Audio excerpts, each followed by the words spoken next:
From providing meals to over 16,500 stranded persons twice a day and reaching out at the doorsteps of other police and civilian volunteers are jointly providing yeoman's service to the needy amid the ongoing lockdown in Kathua district of Jammu and Kashmir.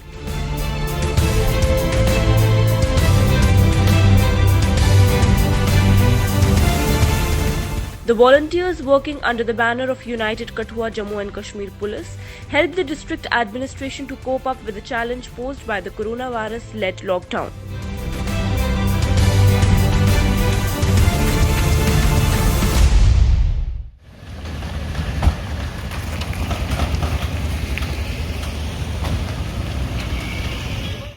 इस organisation का नाम है United Kathua. ये basically कोई एक अलग से NGO या कोई रजिस्टर्ड एंटिटी नहीं है। ये एक कंट्रोल सेंटर है। जितने भी हमारे ऑर्गेनाइज तरीके से काम करने वाले सोशल वर्कर्स हैं या आप समझ लीजिए सामाजिक संस्थाएं हैं, कल्चरल संस्थाएं हैं, कुछ पॉलिटिकल पार्टीज भी हैं या कोई रजिस्टर्ड एनजीओज हैं, ये सब अपने अपने तहत काम कर रहे थे कठुआ में इस महामारी के चालू होते ही और खासकर लॉकडाउन के बाद। तो अनकंट्रोल्ड तरीके से सोसाइटी में ये लोग ना जाएं और इनका एक कोऑर्डिनेशन हो, डुप्लीकेसी ऑफ एफर्ट ना हो, ताकि एक ही जगह दो बार राशन ना पहुंच जाए और दो जगह बिल्कुल ना पहुंचे। इन सब चीज़ों को कोऑर्डिनेट करने के लिए हमने ये इनिशिएटिव लॉन्च किया जिसको हमने नाम दिया यूनाइटेड कठुआ। और ये कॉल सेंटर के थ्रू काम करता है। We have got a phone number 9540501414। इस नंबर पे कॉल आती है। कॉल आने के बाद लोग आइडेंटिफाई किए जाते हैं और उनको सर्विसेज प्रोवाइड की जाती हैं।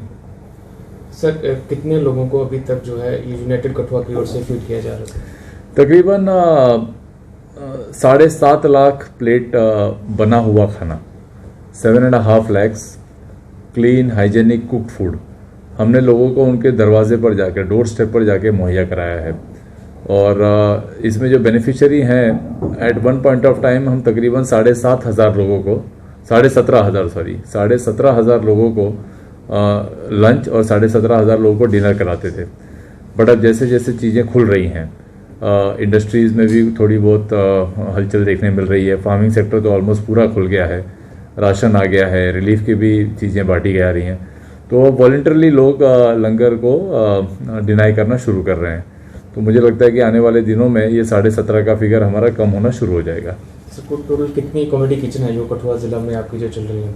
टोटल 16 किचन हमारी चल रही हैं और ये पूरे लखनपुर से लेकर हमारे हीरानगर तक ये पूरी तरह से वाइड स्प्रेड है। कंडी बेल्ट में हमारा कोई किचन नहीं चलता। हमारा दयाला चक वाला ही किचन जो है वो ऊपर तक सप्लाई करता है। कंडी बेल्ट में नॉर्मली हम ड्राई रेशन बांटते हैं अपने पुलिस स्टेशंस के थ्रू। पुलिस स्टेशंस में यूनाइटेड कठुआ के वॉलंटियर्स पहुंच जाते हैं और वहां से बेनिफिशियरीज को आइडेंटिफाई करके वहां पे ड्राई रेशन दिया जाता है।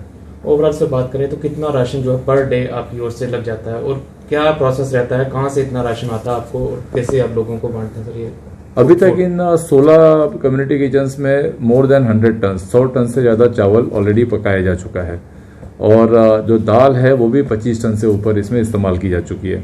इसके अलावा वेजिटेबल्स, ऑयल और लगने वाले मसाले, ये सारी जो चीज़ें हैं ये इसमें इस्तेमाल हो चुकी हैं। जहाँ जैसे आप जानते हैं कि जो इनिशिएटिव है, it is not a government initiative, it is a civil society initiative. Police भी सिविल सोसाइटी का ही एक हिस्सा होता है। हम खाली इसको लीडरशिप प्रोवाइड कर रहे हैं। ये सारा का सारा जो रसद है, सारी की सारी जो कॉन्ट्रीब्यूशंस हैं, ये कठुआ के लोकल लोगों की हैं। कठुआ के लोकल लोगों ने ये सारी चीज़ें हमें दी हैं। हम सिर्फ इसे ऑर्गेनाइज करके बनाकर लोगों तक पहुंचा रहे हैं। इसमें तकरीबन 383 वॉलंटियर्स हैं। मैक्सिमम इसमें बाइक राइडर्स हैं और इसमें बहुत सारे ऑटो ड्राइवर्स हैं हमारे, जिनके ऑटो टेम्पोज हैं। उसी के अंदर ये पका हुआ खाना ले जाकर जगह जगह पर खिलाया जाता है। तो जहाँ तक इनके रिसोर्सेज की बात है, ये वर्ड ऑफ माउथ से स्प्रेड किया गया। लोगों को जब पता चला कि ऐसी एक इनिशिएटिव लॉन्च की गई है तो उन्होंने खुद ब खुद आकर सामने हमें ये सारी चीज़ें देना शुरू किया। बीच में कभी कभार हम अपने सोशल मीडिया पेज के थ्रू या आप लोगों के माध्यम से लोगों को अपील करते आए, तो अच्छी खासी मात्रा में हमें मदद मिली। किस तरह से परेशानियां सर इसको पूरे, जिसमें काफ़ी ज़्यादा आपके वॉलंटियर्स हैं, उन लोगों को पूरा हैंडल करना, पूरे सिस्टम को चलाना, किस तरह की कोई परेशानी आपको इस दौरान में? देखिए, मैं तो तारीफ करूंगा इन वॉलंटियर्स की। चलो 2 दिन 4 दिन 6 दिन आदमी जोश में आके कर लेता है, बट 40-40 दिन तक अपना मोटिवेशन बनाए रखना, सुबह 8 बजे से लेकर रात के 10:30-11 बजे तक चलाना। ऑलमोस्ट रोज हमारी 10-10:30 बजे वॉर रूम की मीटिंग होती है। पूरे दिन का जो लेखा जोखा है शाम को डिस्कस किया जाता है। उस टाइम तक इनका जोश देखते ही बनता है। तो परेशानियां हमें कुछ है नहीं। यहाँ थोड़ा बहुत कभी होता था क्योंकि वॉलंटियर्स हैं, यंग लड़के हैं, बाहर जा रहे हैं और पहली बार बहुत सारे इसमें है कि सोशल वर्क में बाहर आए हुए हैं। तो जो आम परेशानियां होती हैं, लोगों के साथ दिक्कतें, बेनिफिशरीज जो हैं वो इस समय काफ़ी मेंटल टर्मोइल में हैं, तो उनका गुस्सा भी वॉलंटियर्स पे ही फूटता था। कुछ स्कर्मिशेज हुई बीच में, कभी कभार कहीं खाने की शिकायत आ जाती थी कि ये चावल ठीक से नहीं पके हैं, उनको जाके एड्रेस करना। या कभी कभार ऐसा होता था कि ऑटो ड्राइवर को जाना है और तकरीबन 600-700 जगह खाना पहुंचाना है लोगों को, तो लास्ट वाला जाते जाते 3 या 4 बज जाते थे, तो उसके अंदर दिक्कत होती थी। तो जब दिक्कत आती थी तो शाम को वॉर रूम में डिस्कस होता था और अगले दिन मॉर्निंग में हम एक्स्ट्रा ऑटो कर देते थे, वॉलंटियर्स की संख्या बढ़ा देते थे। We started with around 300 volunteers, but हमने 80-83 वॉलंटियर्स और बढ़ाए ताकि ये सारी समस्याओं से निजात पाया जा सके। कुछ सर नवजात शिशुओं को भी और प्रेगनेंट वुमेन्स को भी आप दूध की जो है वो भी यूनाइटेड कठुआ की ओर से दिया जाता है। सर कितने लोग हैं जिनको आप ये सप्लाई देते हैं? देखिए 60 महिलाएं हैं जो गर्भवती हैं, जिनको रोज 900 ml दूध उनके दरवाजे पर दिया जाता है जाकर, और तकरीबन 422 नवजात शिशु हैं जिनकी आयु 2 साल से कम है, उनको 400 ml दूध रोज उनके डोर स्टेप पर डिलीवर किया जाता है। ये भी फीडबैक जब आया तब हमें हमारे वॉलंटियर से ही आया। जब वो खाना खिलाने लोगों के घर जा रहे थे तब उन्होंने देखा कि भाई खाना तक तो ठीक है, बट एक गर्भवती महिला का और एक नवजात शिशु का जो आहार होता है, मुख्य आहार, वो चावल दाल से कहीं ज़्यादा दूध होता है। तब हमने ये वॉर रूम में डिस्कस किया, सब लोगों के सामने प्रस्ताव को रखा और इसको मंजूरी मिली और उसके बाद हमने ये इनिशिएटिव शुरू कर दिया। अभी तक तकरीबन हज़ारों लीटर दूध हम इस मुहिम के अंतर्गत तकसीम कर चुके हैं। सर ये दूध की सेवा क्या किसी और से दी जाती है या आप खरीदारी कर रहे हैं इसकी? जो दूध वाला हिस्सा है वो हमारे DYSP हैं माजिद महबूब साहब, वो उसके इंचार्ज हैं। ये जो भी हमारे सप्लाई चेन्स हैं उन्हीं के थ्रू इन दूध को खरीदा जाता है।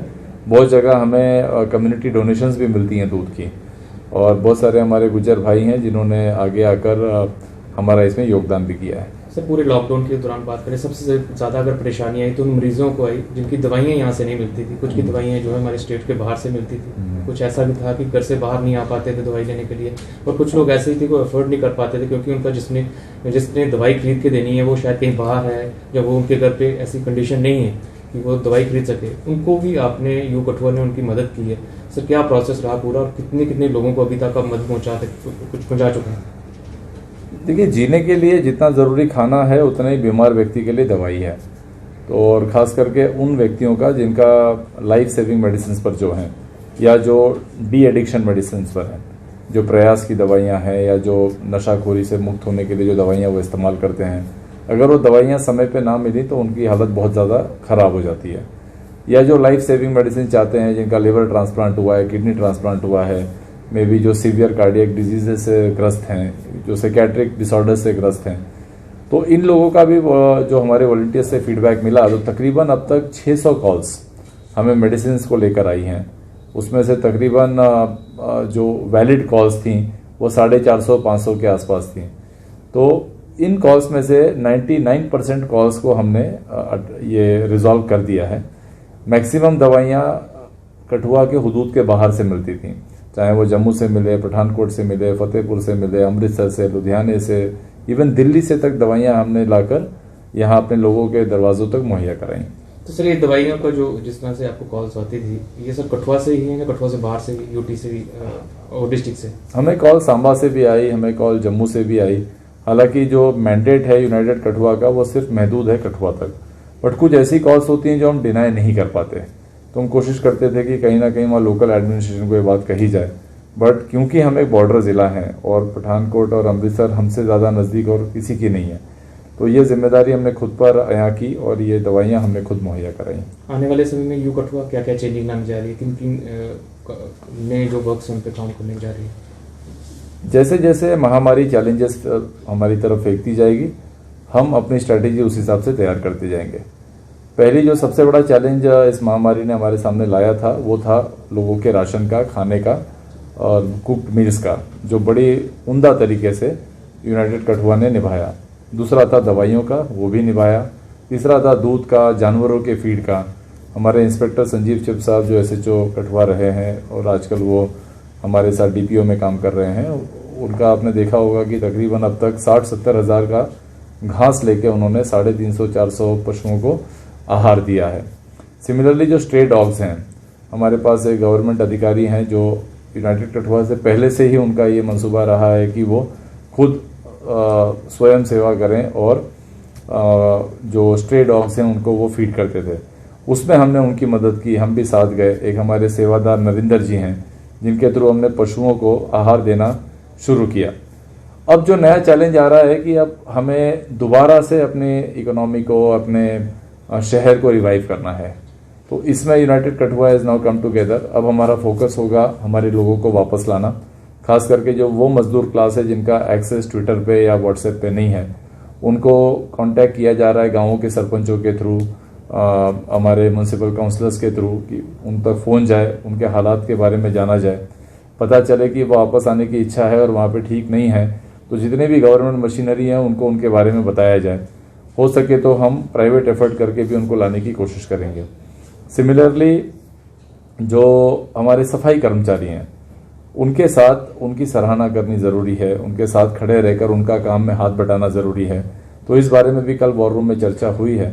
मोस्टली हम कोशिश करेंगे कि आने वाले हफ्ते में हम भी उनका मनोबल बढ़ाएं और उनके साथ काम करें। Thank you.